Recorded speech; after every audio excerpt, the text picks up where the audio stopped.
أعوذ بالله من الشيطان الرجيم. بسم الله الرحمن الرحيم. إنما المؤمنون إخوة فأصلحوا بين أخويكم واتقوا الله لعلكم ترحمون. صدق الله العظيم. محترم دوستو بزرگوں، اللہ سبحانہ و تعالیٰ نے ہم سب کو ایمان اور اسلام کی نعمت عطا فرمائی ہے. اس نعمت کی وجہ سے ہم سب آپس میں بھائی بھائی ہیں. اللہ سبحانہ و تعالیٰ نے جو کلمے کی نسبت ہم سب کو عطا کی ہے، تو اس نسبت کی وجہ سے ہم سب آپس میں بھائی بھائی ہیں. اللہ تعالیٰ قرآن میں فرماتے ہیں کہ انما المؤمنون اخوہ، جتنے ایمان والے ہیں سب آپس میں بھائی بھائی. فاصلحوا بین اخویکم، اب تمہارے اوپر یہ فرض بنتا ہے کہ تم اپنے بھائیوں کے درمیان احسن طریقے پر زندگی گزارو، اچھے طریقے پر زندگی گزارو اور اپنے بھائیوں کے ساتھ اچھا معاملہ رکھو اور اچھا معاملہ کرو. واتقوا اللہ، اور اللہ سے ڈر کر زندگی گزارو تاکہ تم پر رحم کیا جائے. تو دنیا کے اندر جتنے بھی کلمہ گو ہیں جو اس بات کا اقرار کرتے ہیں کہ ہمارا رب اللہ ہے اور ہمارے نبی جناب محمد رسول اللہ صلی اللہ علیہ وسلم ہے اور ہماری اصل زندگی آخرت کی زندگی ہے، جو ان باتوں کا یقین کرتے ہیں، اعتراف کرتے ہیں، وہ سب ایمان والے ہیں اور وہ سب ہمارے بھائی ہیں. حدیث پاک میں آتا ہے کہ مومن کے لیے ایسے ہے جیسے ایک جسم ہوتا ہے. المؤمن للمؤمن کجسد واحد، کہ ایمان والا دوسرے ایمان والے کے لیے ایسے ہے جیسے ایک جسم ہوتا ہے کہ جسم کے کسی بھی حصے کو تکلیف پہنچتی ہے تو پورا جسم اس کا ساتھ دیتا ہے. اگر آنکھ میں تکلیف ہے تو ہاتھ بار بار آنکھ کی طرف جائے گا اور اس کو تسلی دے گا. قدم تیزی کے ساتھ ڈاکٹر کی طرف چلیں گے. تو جسم کے سارے اعضاء اپنی وسعت کے مطابق اس کو راحت اور آرام پہنچانے کی کوشش کرتے ہیں. تو بالکل اسی طرح ایمان والوں کا حال ہے کہ دنیا میں کسی بھی خطے کے اندر اگر مسلمانوں کو کوئی تکلیف ہو رہی ہے، کوئی پریشانی ہو رہی ہے، تو حتی الامکان ہم اس کو رفع کرنے کی کوشش کریں جہاں تک ممکن ہو. اور آخری درجہ یہ ہے کہ ہم ان کے لیے دعا کریں اور اللہ تعالیٰ سے اچھی امیدیں رکھیں، کیونکہ دنیا کے اندر حالات کا الٹ پھیر یہ اللہ کی طرف سے ہوتا ہے اور یہ امتحان کے لیے ہوتا ہے، یہ آزمائش کے لیے ہوتا ہے اور یہ حق سے غلبے کے لیے ہوتا ہے. یہ بات تو طے شدہ ہے کہ اس کائنات کے اندر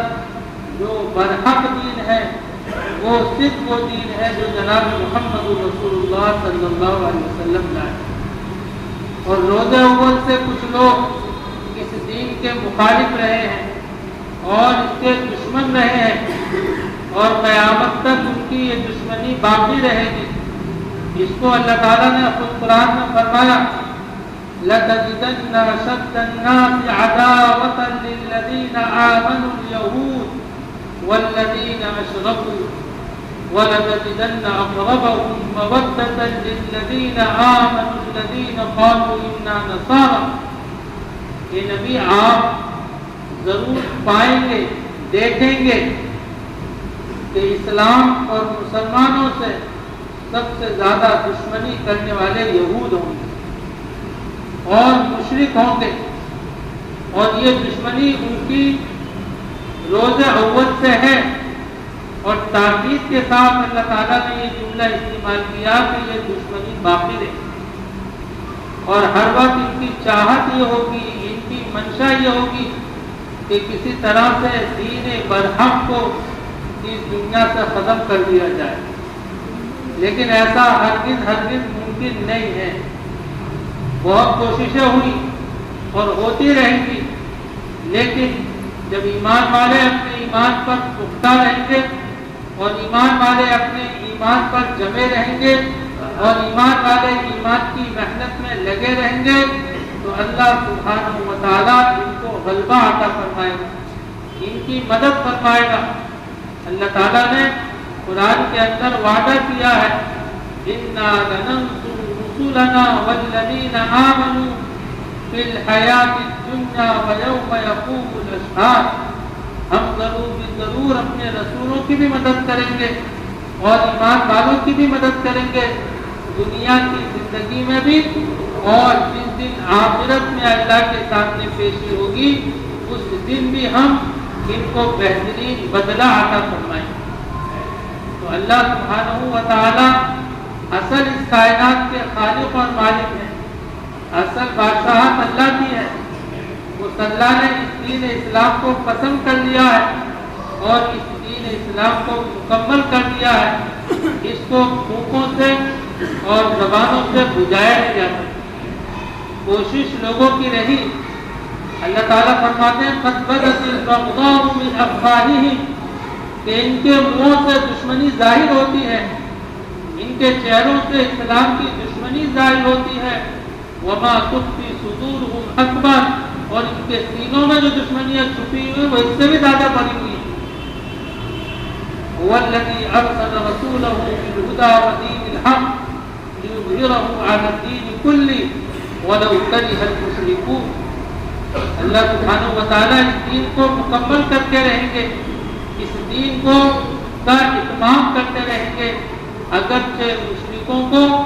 اور نافرمانوں کو کتنی ہی یہ بات ناگوار ہو، لیکن اللہ کا دین اس دنیا میں زندہ رہے۔ تو یہ دین جس کی نسبت اللہ نے ہمیں عطا فرمائی ہے یہ برحق دین ہے۔ ہماری سب سے پہلی ذمہ داری یہی ہے کہ ہم اس دین پر پختگی کے ساتھ جمیں، اور جو اسلام دشمن طاقتیں ہیں ہم ان کی مخالفت کریں، عمل کے اندر، کردار کے اندر، معاشرت کے اندر، اخلاق کے اندر۔ اللہ کے رسول صلی اللہ علیہ وسلم نے فرمایا خالف الیہود والنصارى والمشرکین، ان کی مخالفت کیا کرو، یہودیوں کی، نصارہ کی، مشرکین کی، ان کے طور طریقے کو مت اپناؤ۔ تمہیں اللہ کے رسول پیارا دین دے کر گئے ہیں، تمہیں زندگی گزارنے کے پاکیزہ اصول دے کر گئے ہیں، راحت اور سکون والی زندگی سکھا کر گئے ہیں، اس لیے تم ان کی مخالفت کرو اور اللہ کے رسول صلی اللہ علیہ وسلم کی سنتوں کو زندہ کرو۔ اور اصل چیز یہی ہے کہ ہم زبانی مخالفت صرف کر کے کامیاب نہیں ہو سکتے جب تک کہ ہم عملی مخالفت نہ کریں۔ عملی مخالفت یہ ہے کہ ان کے طور طریقے کو اپنے گھروں سے نکال دیں اور اللہ کے رسول صلی اللہ علیہ وسلم کی سنتوں کو چن کر زندہ کریں۔ آج ہم زبان سے ان کو اپنا مخالف سمجھتے ہیں، کہتے ہیں، لیکن ان کی معاشرت کو، ان کے رہن سہن کو، ان کی وضاحتہ کو، ان کے لباس کو، ان کے چال چلن کو، ان کی بے حیائی کو، اس کو پسند کرتے ہیں اور اس کو زندہ کرتے ہیں، اور ہمیں احساس نہیں ہوتا۔ ہم انسانیت کے سامنے ایک نمونہ پیش کریں، ہم بتائیں کہ آخری نبی صرف جناب محمد رسول اللہ صلی اللہ علیہ وسلم، بہترین نمونہ اور آئیڈیل صرف حضور کی زندگی ہے، تقلید جو کی جائے گی وہ صرف اللہ کے رسول صلی اللہ علیہ وسلم کی تقلید کی جائے گی، ان کے نقش قدم پر چلا جائے گا۔ یہ لوگ اللہ کے رسول کی سنتوں کو مٹانا چاہتے ہیں، آپ کی سنتوں کو ختم کرنا چاہتے ہیں، تو کیا ہوگا کہ سنتیں ختم ہو جائیں گی، اس کائنات سے روشنی ختم ہو جائے گی، اس کائنات کے اندر اندھیرا ہو جائے گا، کیونکہ آپ صلی اللہ علیہ وسلم سب سے آخری نبی ہیں اور سب سے بہترین طریقہ زندگی گزارنے کا ہمیں سکھا کر گئے ہیں، بتلا کر گئے۔ اس لیے میرے محترم دوست بزرگوں، دنیا کے اندر مختلف حالات آ رہے ہیں، اس وقت بھی حالات ہمارے سامنے ہیں، اور مختلف ذرائع سے خبریں ہمارے پاس پہنچ رہی ہیں، ہمارا کام کیا ہے، ہماری ذمہ داری کیا ہے کہ ہم دعائیں کریں، نمازوں کا اہتمام کریں، صدقہ اور خیرات کے ذریعے سے مدد کریں اور اللہ سبحانہ و تعالیٰ کی طرف متوجہ ہوں، کیونکہ اللہ کے لیے ہر مشکل کام آسان ہے، جو چیز ناممکن ہوتی ہے وہ ممکن ہو جاتی ہے، بس اللہ تعالیٰ تھوڑا یعنی کبھی کبھی اللہ کے فیصلے میں دیر ہوتی ہے، اندھیر نہیں ہوتی، فیصلہ ضرور ہوتا ہے۔ وَلَقَدْ فَتَنَّا الَّذِينَ مِن قَبْلِهِمْ فَلَيَعْلَمَنَّ اللَّهُ الَّذِينَ صَدَقُوا وَلَيَعْلَمَنَّ الْكَاذِبِينَ کہ ہم نے پہلے بھی ایمان والوں کو آزمائشوں میں ڈالا، ان کے اوپر حالات آئے، امتحانات آئے اور مختلف قسم کی تکلیفیں آئیں، لیکن وہ جمے رہے، سب سے مس نہیں ہوئے، اللہ کے حکموں کے پابند رہے، نبی کی سنتوں کے پابند رہے، تو پھر اللہ کی طرف سے ان کی مدد آئی۔ قرآن کے اندر اللہ نے سینکڑوں واقعات بیان کیے۔ خود آپ صلی اللہ علیہ وسلم کے زمانے میں جو غزوہ خندق پیش آیا، جس کو غزوہ احزاب بھی کہتے ہیں، تو مسلمانوں پر کتنے مشکل حالات تھے کہ چاروں طرف سے دشمنوں نے گھیر لیا تھا اور آپس میں متحد ہو گئے تھے اور سب کی ایک پلاننگ ہو گئی تھی، ادھر بنو قریظہ کے یہودی، ادھر بنو نذیر اور اس طرف سے کفار مکہ کہ ہر طرف سے گھیرا بندی کر لی گئی تھی، اور صحابہ کی جماعت ہر اعتبار سے کمزور تھی، دنیاوی اسباب بھی ان کے پاس کم تھے، تعداد بھی ان کے پاس کم تھی، لیکن زندگی ان کی مکمل تھی، ایمان ان کا مکمل تھا، عمل ان کا مکمل تھا، اللہ کے دین پر جمنے کا اور اللہ کے دین کو زندہ کرنے کا ان کا جذبہ تھا۔ تو چاروں طرف سے گھیرا بندی کی گئی، تو قرآن نے بیان کیا کہ ایسے حالات تھے وَإِذْ زَاغَتِ الْأَبْصَارُ وَبَلَغَتِ الْقُلُوبُ الْحَنَاجِرَ کہ آنکھیں پھٹی کی پھٹی رہ گئی تھی، کلیجے منہ کو آ گئے تھے، جن کے دلوں میں نفاق تھا وہ اللہ کے رسول سے چھٹی مانگ مانگ کر اور جھوٹے آزاد بیان کر کر کے واپس آ رہے تھے اور یوں کہہ رہے تھے کہ ہمارے گھروں میں کوئی نہیں ہے، ہمارے گھر اجڑ جائیں گے، آپ ہمیں اجازت دے دیجئے۔ اللہ تعالیٰ فرماتے ہیں کہ ان کے گھر خالی نہیں تھے، لیکن وہ جھوٹے حضور کی وجہ سے اللہ کے رسول سے مانگ مانگ کر جا رہے تھے۔ وَمَا هِيَ بِعَوْرَةٍ إِن يُرِيدُونَ إِلَّا فِرَارًا وہ دین کی محنت سے بھاگنا چاہتے تھے، تو جن کے دلوں میں نفاق تھا وہ چھٹ گئے، لیکن ایمان والوں نے ان حالات کے اندر کیا کیا؟ وَلَمَّا رَأَى الْمُؤْمِنُونَ الْأَحْزَابَ جب ایمان والوں نے دیکھا کہ یہ تو جماعتوں کی جماعتوں نے ہمیں گھیرا میں لے لیا ہے، تو ایمان والوں نے آپس میں کہا گھبرانے کی ضرورت نہیں ہے، هَذَا مَا وَعْدَنَا اللَّهُ وَرَسُولُهُ یہی تو وہ دن ہے جس دن کا اللہ اور اس کے رسول نے ہم سے وعدہ کیا، اللہ نے ہم سے مدد کا وعدہ کیا ہے، اب ہم اللہ کی مدد کو دیکھیں گے، کیونکہ وہ پختگی کے ساتھ آئے تھے، ایمان اور عمل کی طاقت لے کر آئے تھے، تو ذرہ برابر ان حالات سے متاثر نہیں ہوئے۔ وَلَمَّا رَأَى الْمُؤْمِنُونَ الْأَحْزَابَ جب ایمان والوں نے ان جماعتوں کو دیکھا تو کہنے لگے گھبراؤ مت، هَذَا مَا وَعْدَنَا اللَّهُ یہی وہ دن ہے جس کا اللہ نے ہم سے وعدہ کیا اور اس کے رسول نے وعدہ کیا، وَصَدَقَ اللَّهُ وَرَسُولُهُ اور اللہ اور اس کے رسول کا وعدہ سچا ہوتا ہے، جھوٹا نہیں ہوتا۔ وَمَا زَادَهُمْ إِلَّا إِيمَانًا وَتَسْلِيمًا ان کے ایمان میں اور اضافہ ہو گیا، ان کے ایمان کے اندر اور طاقت پیدا ہو گئی کہ اب تو ہم اللہ کی مدد کو دیکھیں۔ جو کیسی اللہ کی مدد آئی کہ اللہ نے ان کے دلوں میں تفریق پیدا کر دی، ان کے خیموں کو اجاڑ دیا، آسمان سے ایک تیز ہوا چلی اور اس نے تتر بتر سارا نظام کر دیا اور ہر طرف سے واپس چلو کی آواز آ رہی، امید بھی نہیں لگائی جا سکتی، سوچا بھی نہیں جا سکتا تھا، لیکن اچانک اللہ کی مدد آ گئی،